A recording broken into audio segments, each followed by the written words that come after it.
Assalamualaikum warahmatullahi wabarakatuh. Innal hamdalillah nahmaduhu wa nasta'inuhu wa nastaghfiruh wa na'udzu billahi min shururi anfusina wa sayyiati a'malina. Man yahdihillahu fala mudilla lahu wa man yudlil fala hadiya lahu. Asyhadu an la ilaha illallah wahdahu la syarika lahu wa ashhadu anna Muhammadan abduhu wa rasuluh. Ya ayyuhalladzina amanu taqullaha haqqa tuqatih wa la tamutunna illa wa antum muslimun. Allahumma salli wa sallim wa barik ala nabiyyina Muhammadin wa ala alihi wa ashabihi ajma'in. Ma'asyiral muslimin azanallahu wa iyyakum. Melanjutkan pembahasan mubtilatul a'mal, penyebab rusaknya amal. Yang kelima adalah tarku sholatil asr, yaitu meninggalkan sholat asar. Amarallahu subhanahu wa ta'ala ibadahu muqimis salati bil muhafazati 'alaiha wa khassa man min bainiha as-salatul wusta wa hiya salatul asr. Allah subhanahu wa ta'ala memerintahkan hambanya untuk selalu menjaga salat, khususnya salat wusta, yaitu salat asr. Li hadithi Ali radhiyallahu anhu, sami'tu Rasulullah sallallahu alaihi wasallam yaqul Yawm al-Khandaqi syaghaluna 'an as-salatil wusta salatil 'asr mala Allahu ajwafahum wa quburahum naran. Akhrajahu al-Bukhari wa Muslim. Ini berdasarkan hadis Ali radhiyallahu anhu. Beliau berkata, aku mendengar Nabi sallallahu alaihi wasallam bersabda pada waktu perang Khandaq, mereka telah menyibukkan kita dari salat wusta, yaitu perang tersebut, yaitu salat asar. Nah, salat wusta di sini dijelaskan oleh hadis Ali ini bahwasanya salatul wusta itu adalah salatul asar, salat asar. Mudah-mudahan Allah penuhi kuburan mereka dengan api. Diriwayatkan oleh Imam Bukhari dan Muslim. Wa huwa madhhabu aktsari ahli ilmi min ashabi Rasulillah sallallahu alaihi wasallam wa man ba'dahum. Dan ini adalah madhab mayoritas sahabat dan tabi'in. Qala al-Baghawi fi syarh as-sunnah wa dhahaba aktsaru ahli al-ilmi min as-sahabati wa man ba'dahum illa annaha salatul asr. Al-Imam Al-Baghawi berkata dalam syarh as-sunnah, mayoritas sahabat dan tabi'in berpendapat bahwa salat wusta adalah salat asar. Qultu, ya, Syekh berkata bahwasanya wa huwal mu'tamad li sihhatil hadits fihi, bahwa itulah pendapat yang kuat karena hadis tentang masalah ini sahih. Jazakallahu khair. Iya. Jadi as-salatul wusta di sini para jamaah rahimakumullah itu adalah salatul asar. Allah Subhanahu wa taala berfirman, Hafidhu 'ala as-salawati was-salatil wusta wa qumu lillahi qanitin. Peliharalah segala salatmu dan peliharalah salat wusta.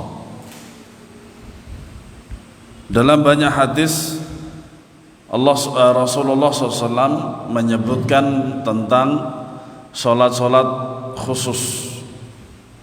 Di antaranya, ya, barang siapa yang sholat subuh, maka seakan-akan dia menghidupkan malam seluruhnya. Barang siapa yang menghidupkan sholat isya, seakan-akan dia menghidupkan setengah dari malam itu. Kemudian juga Di dalam sebuah hadis yang sahih, Rasulullah SAW bersabda, ya, di antara salat yang paling berat bagi orang-orang munafikun adalah salat Isya dan salat subuh. Ya. Kemudian di sini juga disebutkan salatul wusta, di sini maksudnya adalah salat asar. Itu. Nah, kemudian Allah Subhanahu wa taala dalam ayat ini sebelum menyebutkan salatul wusta, Allah menyebutkan hafidhu 'alas salawat. Peliharalah segala salatmu. Nah, ini secara umum. Kemudian secara khusus adalah wassalatul wusta, yaitu salat asar. Wa qumu lillahi qanitin, dan berdirilah karena Allah dalam salatmu dengan khusyuk. Di antara cara untuk mendapatkan kekhusyuan dalam salat itu adalah mengerti apa yang diucapkan atau yang dibaca di dalam salat berupa zikir dan doa. Apabila tidak faham, paling tidak fokus dan sadar bahwasanya dia dalam keadaan salat dan sedang dalam membaca zikir atau doa dalam salat. Ya. Wa hadzara subhanahu wa ta'ala min at-talahi anha bimailin aw ahlin aw 'ardin min a'radid dunya, wa khassa fa'ila dzalika bil wa'id asy-syadid wa bi khassati salatil 'asr. Allah telah memperingatkan manusia agar harta, keluarga atau kesenangan dunia tidak melalaikan mereka dari mendirikan salat. Kadang salat pun juga terganggu dengan mereka. Contoh, ya, nyari barang sulitnya minta ampun. Ketika takbiratul ihram, kemudian Fatihah, ternyata ingat. Sering seperti itu ya. Iya. Makanya ada yang mengatakan kalau nanti lupa terhadap barang yang diletakkan, sholatlah 2 rakaat. Ini perkataan batil sekali. Iya. Oleh karenanya apa? Pada dasarnya pekerjaan kita itu adalah sampingan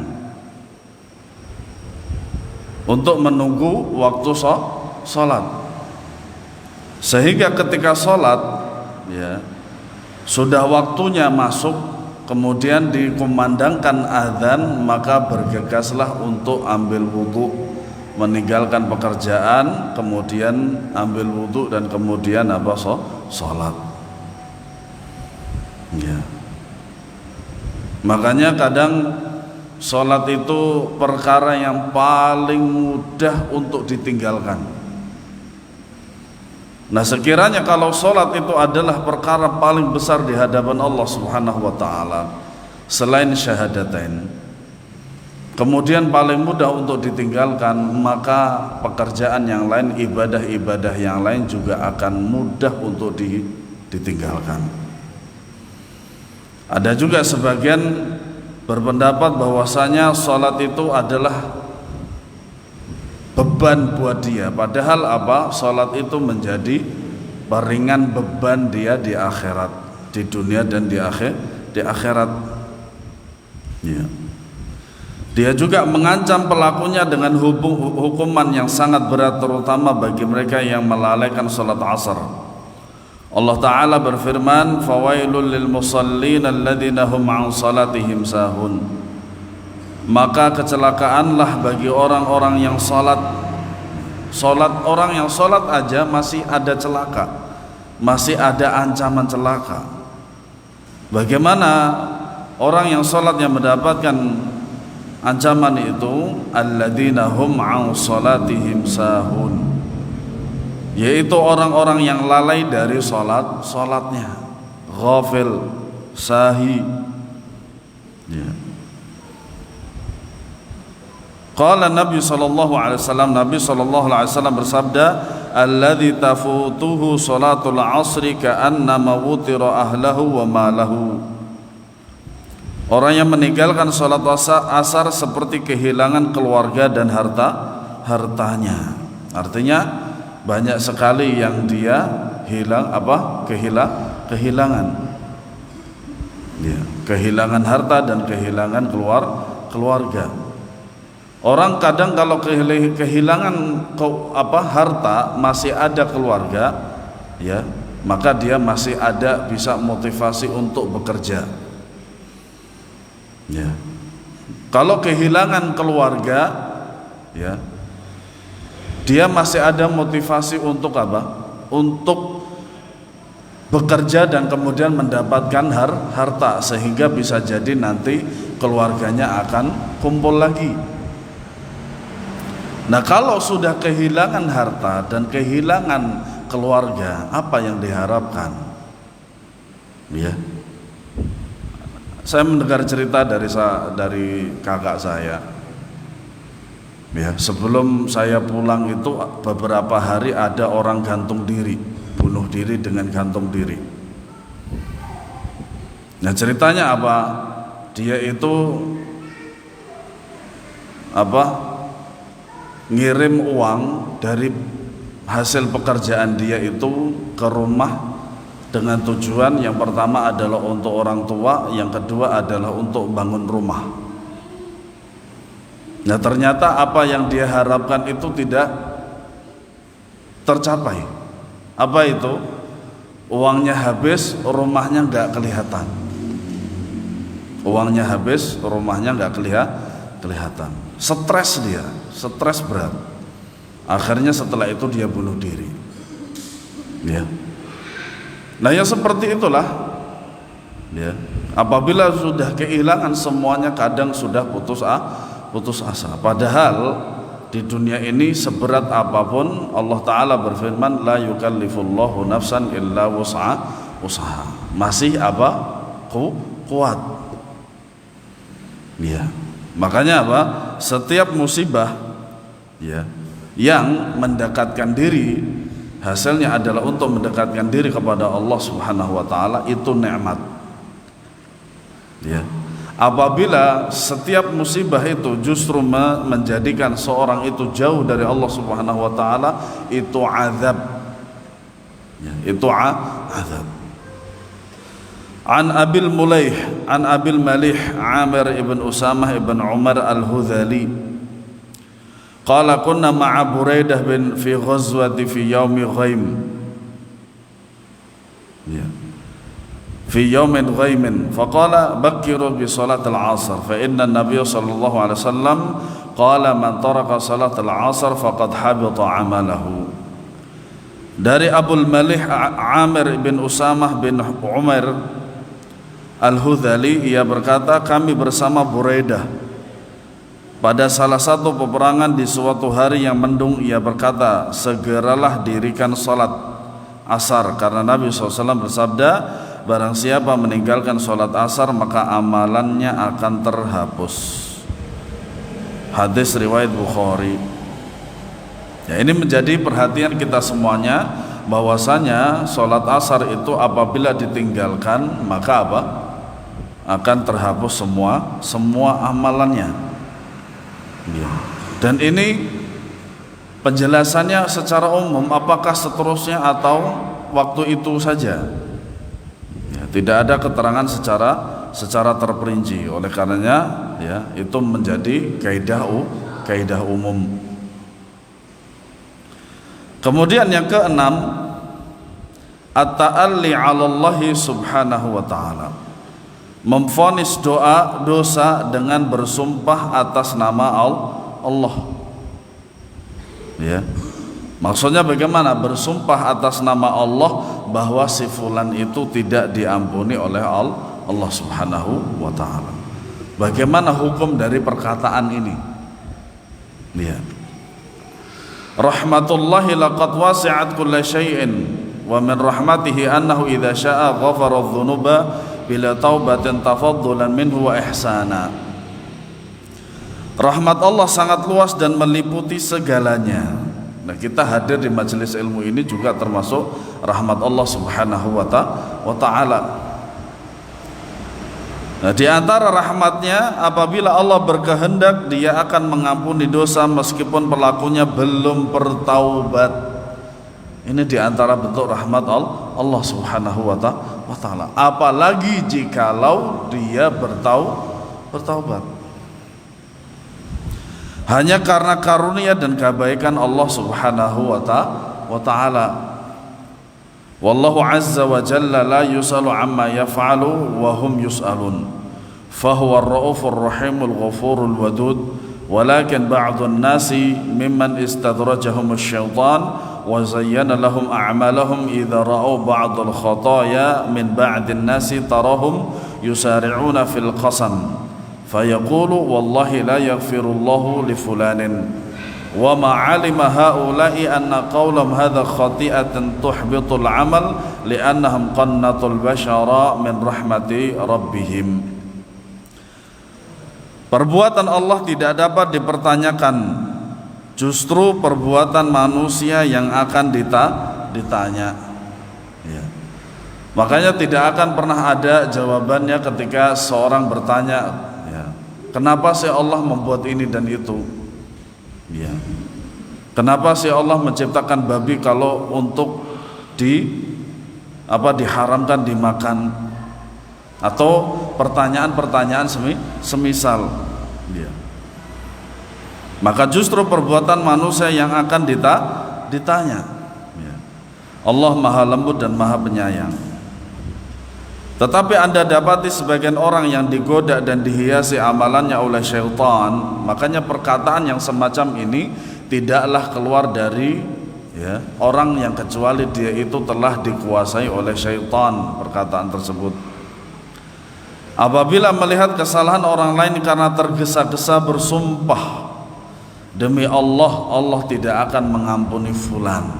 Padahal masalah ampunan dosa dan pemberian daripada pahala itu adalah hak Allah Subhanahu wa Ta'ala. Seorang hamba tidak bisa memberikan kepastian akan bahwasanya si fulan itu mendapatkan dosa atau dia mendapatkan pahala. Ya. Nah, ini perkataan tentang demi Allah, Allah tidak mengampuni fulan ini tadi. Ini masalah hukum tersebut. Bagaimana hukum daripada perkataan ini? Tidakkah mereka mengetahui bahwa perkataan seperti ini adalah dosa yang akan membatalkan amal soleh? Ya, karena mereka telah memvonis terputusnya rahmat Allah dari manusia. Padahal rahmat Allah Subhanahu wa Ta'ala itu wasi'at kulla syai', meliputi segala sesuatu. Ini sangat berbahaya apabila dikatakan kepada seorang muslim. Ya, kepada orang kafir aja dilarang, apalagi kepada seorang muslim. Seorang mengatakan kepada kafir, ente kafir selamanya, tidak akan diampuni oleh Allah. Ya. Padahal dia tidak tahu bahwasanya bisa jadi sebelum matinya dia beriman kepada Allah Subhanahu wa Ta'ala. An Jundub radhiyallahu anhu anna Rasulullah sallallahu alaihi wasallam haddatha anna rajulan qala wallahi la yaghfirullahu li fulanin wa anna Allah qala man dhalladhi yata'alli alayya alla an aghfira li fulanin qad ghafartu li fulanin wa uhbitu 'amaluhu au kama qala. Dari Jundub bahwa Rasulullah SAW pernah mengisahkan seorang laki-laki yang berkata, demi Allah, Allah tidak akan mengampuni si fulan. Nah, ternyata ini sampai kepada Rasulullah SAW perkara seperti ini. Kemudian Rasulullah memberikan hukumannya atau memberikan dan menjelaskan hukumnya. Ya. Maka Allah berfirman, ini justru hadis ini adalah hadis qudsi. Maka Allah berfirman, man dzalladzi yata'alla 'alayya anni la aghfiru li fulanin qad ghafartu li fulanin wa ahbattu 'amalaka. Siapakah yang lancang bersumpah atas namaku bahwa aku tidak akan mengampuni si fulan? Sungguh aku telah mengampuni si fulan dan menghapus amalmu. Hadis riwayat Muslim. Nah, hukuman bagi orang yang mengatakan demikian, maka seluruh amalnya atau amalnya itu terhapus sia-sia. Ya. Makanya apa? Perkataan apapun tanpa didasari oleh ilmu maka sebaiknya dijauhi sejauh-jauhnya. Ya. Kalau kita akan berkata tentang sesuatu maka carilah ilmunya. Makanya nanti akan dinilai sebagai bentuk ibadah jikalau perkataan itu didasarkan atas ilmu. Wa'lamu rahimakumullah anna taqnital insani min rahmatillahi sababun fi izdiyadil 'asi fi ma'asihi haitsu ya'taqidu anna babar rahmatil ilahiyyati qad ughliqa fi wajhi fayazdadu irhafan inhirafan wa 'isyanan liyushbi'a syahwatahu qabla an takhtarimahu al-maniyyah fayu'adzibuhu rabbuhul bariyah 'adzaban la yu'adzibu ahadan minal alamin. Ketahuilah semoga Allah merahmatimu. Nah, kita senantiasa membutuhkan rahmat Allah Subhanahu wa ta'ala dalam segala hal. Ya, dalam segala hal kita itu betul-betul membutuhkan rahmat Allah Subhanahu wa ta'ala. Terutama pada zaman kita sekarang ini adalah meminta atau mengharapkan rahmat dari Allah Subhanahu wa ta'ala supaya terjaga manhaj salaf ini. Terjaga dari siapa? Dari apa? Perkara-perkara bid'ah atau manhaj-manhaj yang tidak diridhai oleh Allah dan Rasulnya sallallahu alaihi wasallam. Ya, meminta kita membutuhkan rahmat Allah Subhanahu wa ta'ala sehingga kita bisa merawat manhaj salaf ini dengan baik. Bahwa membuat manusia berputus asa dari rahmat Allah menyebabkan bertambahnya kemaksiatan orang itu. Seperti halnya yang sering kita baca atau sebuah cerita yang pernah kita baca tentang seorang yang telah membunuh 99 jiwa. Kemudian dia bertanya kepada ahli ibadah, bukan ahli ilmu. Kemudian ketika dia ditanya apakah dia masih ada waktu atau kesempatan untuk bisa bertobat, kata dia tidak. Akhirnya sekalian dia dibunuh. Jadilah apa? 100 orang yang dibunuh. Kemudian dia berjalan menuju ahli ilmu dan bertanya dengan pertanyaan yang sama, dan dia menjawab apa? Dia mendapati jawaban yang berbeda. Selama kiamat itu belum datang, maka apa? Taubat itu masih terbuka. Sebesar apapun dosa itu kecuali dosa syirik. Dosa syirik pun yang besar tersebut bisa diampuni oleh Allah dengan syarat taubat nasuha dan meninggalkan kesyirikan tersebut. Seperti yang kita ketahui, saudara kita di Lumajang sana itu sedang mendapatkan apa? Musibah. Tadi siang saya melihat itu para dukun beraksi. Para dukun beraksi dengan membawa sesajen dan lain sebagainya. Nah, inilah yang tidak disadari oleh masyarakat tersebut. Inilah penyebab utama daripada musibah itu. Musibah hilangnya rumah, hilangnya keluarga, harta benda itu masih ringan daripada hilangnya tauhid di dalam tubuh atau di dalam diri kita. Ya, di dalam diri kita. Bayangkan kalau tauhid itu lari dari dalam diri kita, antum bayangin bagaimana sengsara dunia dan akhirat. Kalau dunia mungkin kita merasakan kadang walaupun menjadi ya tauhid itu hilang, kadang senang, kadang ada apa? Ada ada sengsara. Di dunia itu ya di antara dua itu. Atau dua itu akan selalu pada manusia selama dia di dunia ya sedih ya senang. Tapi kalau di akhirat pintunya adalah kuburan, maka harus salah satu di antara keduanya itu. Kalau dia itu di neraka selama-lamanya, tidak ada yang namanya bahagia sama sekali. Kalau di surga selama-lamanya bahagia. Makanya disinilah, di dunia inilah kita menentukan mau kemana, mau ke neraka atau ke surga. Nah, di antara penghalang utama daripada kita masuk surga itu adalah kesyirikan.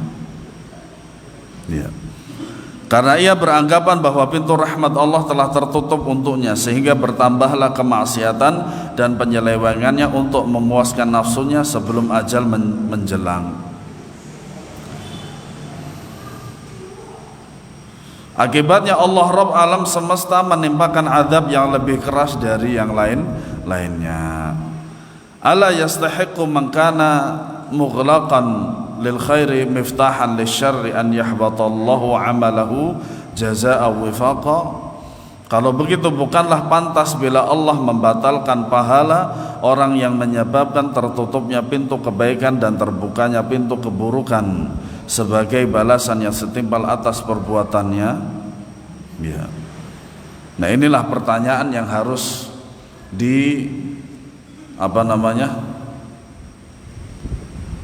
dipikirkan jawabannya nanti bagi orang-orang yang senantiasa membubarkan kajian sunnah, menghalangi kajian-kajian sunnah, ya, atau kajian secara umum yang di dalamnya ya kaum muslimin bisa mengambil faedah, ya, atau secara umum yaitu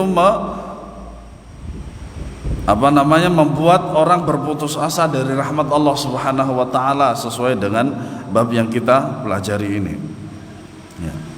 Allahumma ja'alna mafatihan lil khairi mafatihan lil ghairi maghaliqan lisyarr.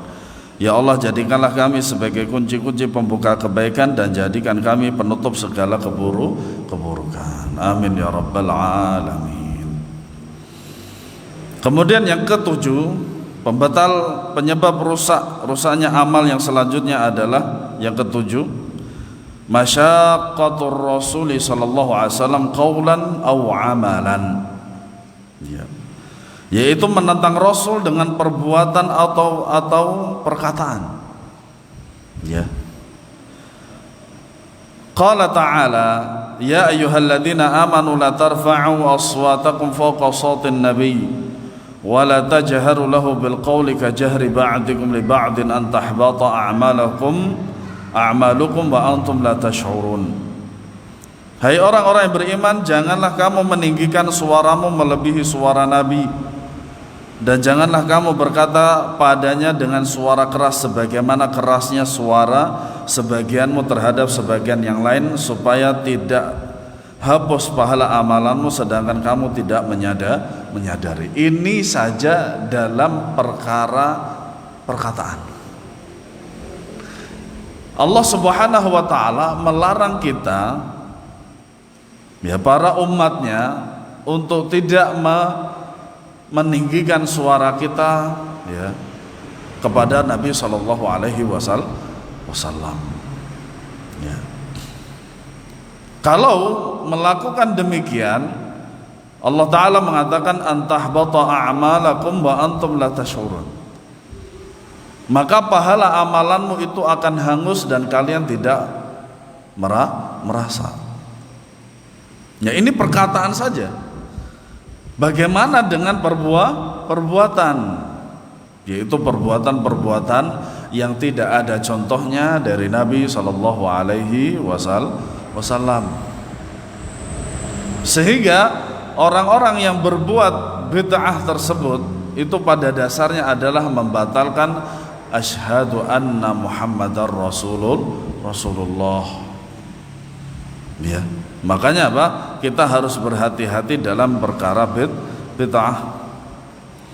An Anas bin Malik radhiyallahu anhu annahu lamma nazalat hadhihi al-ayatu jalasa Thabit bin Qais fi baitihi faqala habita 'amali wa ana min ahli an-nar wa ahtabisu an an-nabiy sallallahu alaihi wasallam fasa'ala an-nabiy sallallahu alaihi wasallam Sa'ad bin Mu'adz faqala ya Aba Amr ma sya'nu Thabitin ishtaka Qala Sa'ad innahu lajari wa ma 'alimtu lahu bisyaqwa. Qala fa'atahu Sa'ad فذكر له قول رسول الله صلى الله عليه وسلم فقال ثابت نزلت الآية ولقد علمتم أني من أرفعكم صوتا على رسول الله صلى الله عليه وسلم وأنا من أهل النار فذكر ذلك سعد للنبي صلى الله عليه وسلم فقال رسول الله صلى الله عليه وسلم بل هو من أهل النار. Dari Anas bin Malik radhiyallahu anhu, ia menuturkan ketika turun ayat ini, Thabit bin Qais duduk di rumahnya dan berkata, amalanku telah gugur dan aku termasuk penghuni neraka. Nah, ini merupakan sifat kehati-hatian dari para sahabat radhiyallahu anhum. Ketika turun ayat ini, mereka senantiasa khawatir, senantiasa khawatir, sehingga mereka mengatakan demikian. Mereka mengatakan demikian itu adalah karena rasa khawatir mereka jikalau mereka betul-betul mendapati hal ini. Nah, itulah hebatnya para sahabat radhiyallahu anhum, yang sepatutnya dan wajib bagi kita untuk apa? Untuk meneladani mereka. Ia pun menutup diri dari Nabi SAW bertanya kepada Sa'ad bin Mu'adz, wahai Abu Amr, ada apa dengan Thabit? Sa'ad menjawab, ia tetanggaku, tetapi aku tidak tahu jika ia mengeluhkan sesuatu. Makanya disinilah hak tetangga itu betul-betul diperhatikan di dalam Islam. Di antaranya sabda Nabi SAW, ya, idza tabakhtum maraqatan fa'akthir ma'aha wa ta'aha jiranaka. Apabila kalian itu memasak makanan, maka banyaklah atau banyakilah kuahnya. Kemudian apa? Kemudian berikanlah kepada tetangga. Ya, bukan kuahnya tok, beserta isinya. Sudah jadi satu porsi itu. Nah, kemudian Nabi SAW bersabda, la yazalu Jibrilu yusini an uhsina jari atau jirani hatta dhanantu annahu sayuwarrithuhu. Senantiasa Jibril itu menasihatiku untuk selalu berbuat baik kepada tetangga. Bahkan saya mengira tetangga itu akan dapat warisan dariku. Nah, itulah hebatnya Islam dalam mengatur tatanan masyarakat. Ya. Makanya semakin kita mengetahui daripada ilmu-ilmu itu di dalam Al-Quran dan Sunnah, semakin kita mengetahui bahwasanya Islam itu indah. Islam itu, kata Nabi SAW, ya'lu wa la yu'la alaih. Ya, Islam itu tinggi dan tidak ada yang menyaingi ketinggian Islam. Ya. Ia tetanggaku, tetapi aku tidak tahu jika ia mengeluhkan sesuatu. Makanya apa? Beberapa bulan yang lalu, mungkin ketika akhir-akhir corona kalau tidak salah. Nah, ternyata ya, saya mendapati ada sebuah video yang mana dia itu adik dan kakak atau keluarga. Dia itu betul-betul badannya sangat kering sekali, nggak makan berhari-hari, bahkan berminggu-minggu. Nah, disitulah kita perlunya apa? Perlunya untuk melihat keadaan tetangga sekitar kita. Jikalau kita mampu, kita bantu, kasih sembako, atau paling tidak kalau dia lagi sakit karena sudah berhari-hari gak makan, kita kasih makanan yang sudah jadi siap makan. Seperti itu. Makanya jangan jauh-jauh dulu. Tetangga kita itu kita pastikan bahwasanya ya, tetangga kita itu adalah mereka itu juga sama keadaannya dengan kita, yaitu bisa makan gitu. Nah, kecuali dengan keluarga, tentu saja yang paling afdol untuk kita nafkahi beri sedekah itu adalah keluarga kita, walaupun itu keluarga jauh. Lantas Sa'ad bin Mu'ad ya pun mendatanginya dan menceritakan kepadanya pertanyaan Nabi SAW tadi. Thabit berkata, telah turun ayat dan engkau tahu bahwa aku adalah orang yang paling keras suaranya kepada Rasulullah SAW. Maka itu berarti aku termasuk ahli neraka. Ya. Nah, ini istinbat beliau, ya, radhiyallahu anhu. Lalu Sa'ad menceritakan hal itu kepada Rasulullah SAW. Beliau bersabda, justru ia termasuk ahli surga. Ya. Wa bihadza al-hadits yatabayyan anna rafa'a as-sauti al-muhbata lil 'amali huwa masyaqqatuhu sallallahu alaihi wasallam wa mukhalifatu amrihi wa 'adamu ta'atihi qawlan aw fi'lan. Qala ta'ala ya ayyuhalladzina amanu athi'ullaha wa athi'ur rasula wa la tubdhilu a'malakum. Dengan hadis ini jelaslah bahwa maksud meninggikan suara yang membatalkan amal pada ayat di atas adalah menentang Nabi dan menyalahi perintahnya, serta tidak menaati perkataan maupun perbuatan beliau sallallahu alaihi wasallam. Tentang hal ini Allah Subhanahu wa taala berfirman, ya ayyuhalladzina amanu athi'ullaha wa athi'ur rasul wa la tubtilu a'malakum. Ya. Nah, di sini Allah Subhanahu wa taala berfirman dalam surat Muhammad, ya, bahwasanya orang-orang yang menentang Allah dan Rasulnya maka amalannya itu terhapus. Nas'alullaha as-salamata wal afiyah. Kemudian yang kedelapan yaitu al-ibtida'u fid din, ya, yaitu berbuat bid'ah dalam agama. Ya, ini kata Syekh hafizahullah ta'ala, unzur li zaman risalati al-bid'atu wa atharuha sayyi fil ummah, yaitu tentang kitab beliau bid'ah dan pengaruh buruknya terhadap umat. Ini risalah beliau, ya. Wa'lamu rahimakumullah annahu la budda lil muslimi fi ibadatihi min aslaini, ahaduhuma ikhlasul dini kullahu lillahi wahdahu la syarikalah, wal akhar ittiba'u amrillahi alladhi ba'atha bihi ar-rasul sallallahu alaihi wasallam kama bayyanahu Rasulullah sallallahu alaihi wasallam. Ya.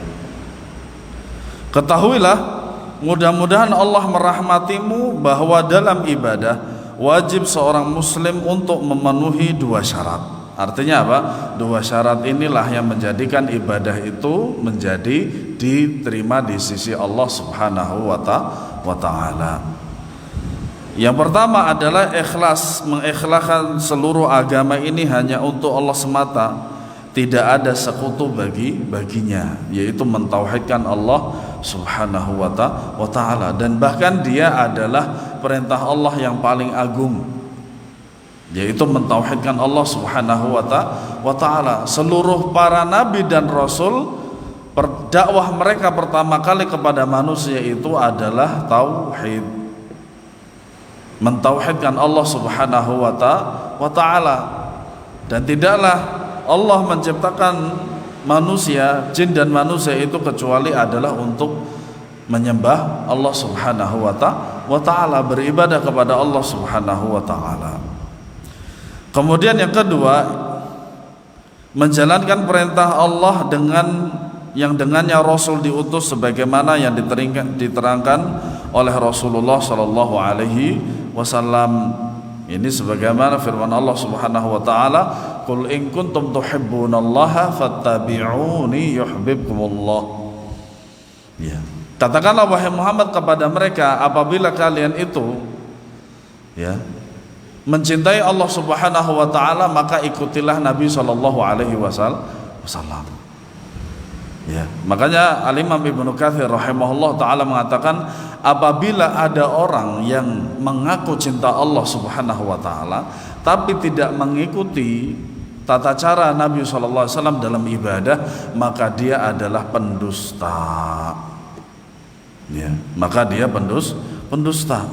Ya. Wal amru alladhi yunafi hadainil aslaini huwa al-ibtida' wal ikhtira' fid din.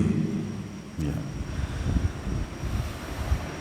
Jika menyelisih dua syarat ini, berarti ibadah yang dilakukan adalah perbuatan bid'ah dan sesuatu yang baru dalam agama.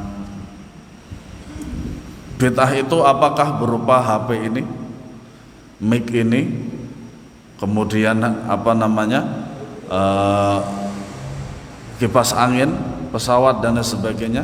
Itu bid'ah dari segi bahasa. Bid'ah dari segi bahasa. Kenapa? Karena tidak ada dari segi syariat yang ditambah dengan adanya perkara-perkara tersebut. Ya.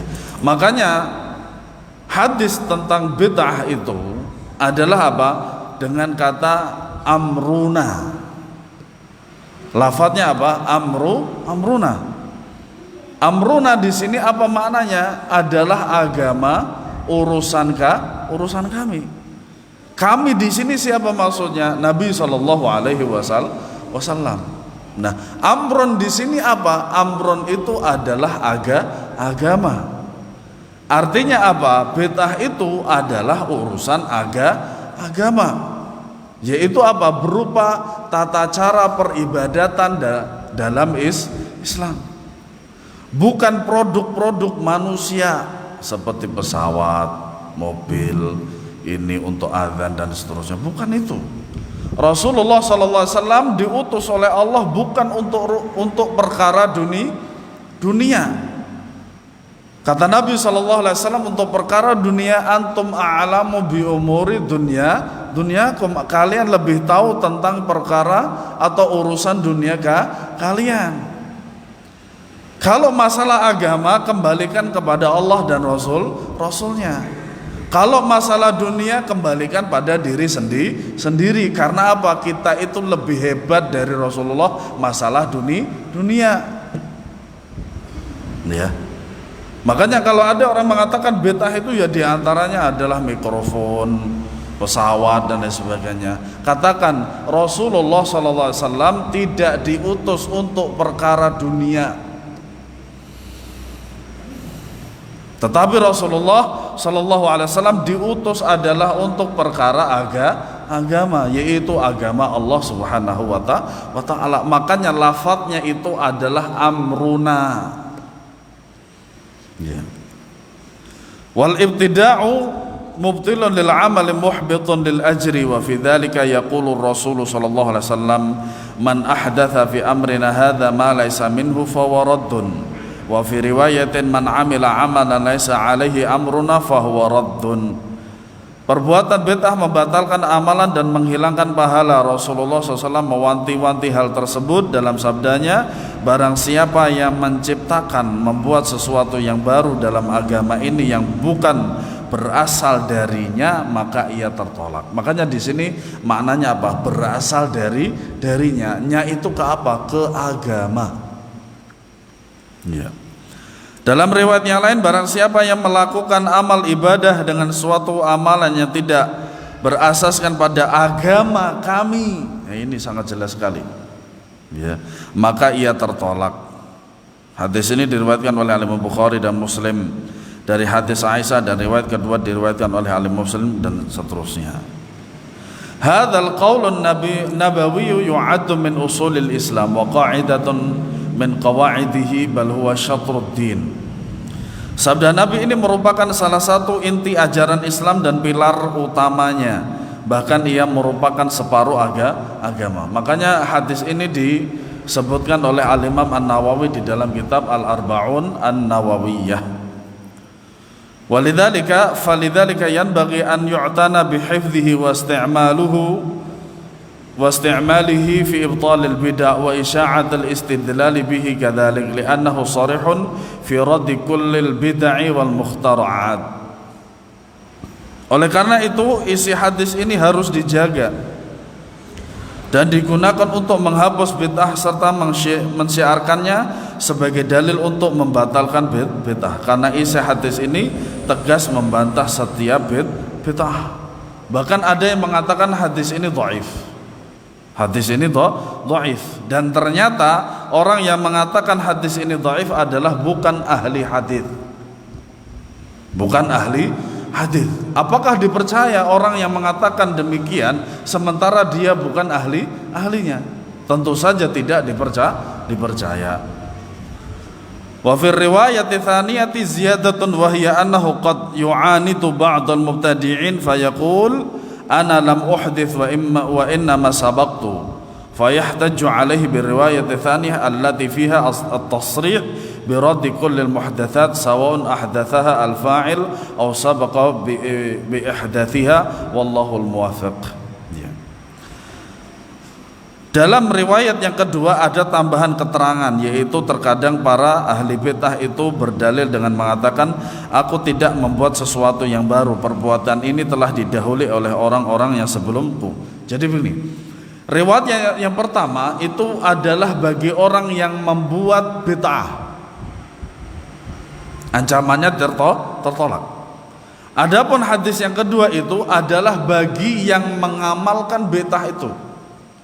Tidak ada syarat untuk tidak ada syarat bagi dia untuk membuat bid'ah itu pada hadis yang kedua, riwayat yang kedua. Jadi semuanya kena. Semuanya kena. Makanya perkara buruk itu apabila hukum asalnya buruk, maka seluruhnya kena. Ya, seluruhnya kena. Begitu juga dengan kebaikan. Jikalau hukum asalnya dia baik, maka seluruhnya kena. Yang berhubungan dengan hal tersebut maka seluruhnya kena. Iya. Riwayat kedua membantah perkataan seperti ini. Riwayat tersebut dengan tegas menolak semua hal baru dalam agama, terlepas apakah ia memang baru diciptakan atau telah dilakukan oleh orang-orang sebelumnya, dan hanya Allah yang Maha memberi taufik. Wallahu alam bissawab. Semoga bermanfaat. Subhanakallahumma wa bihamdika asyhadu an la ilaha illallah wa asyhadu an la ilaha illa anta astaghfiruka wa atubu ilaik. Assalamualaikum warahmatullahi wabarakatuh.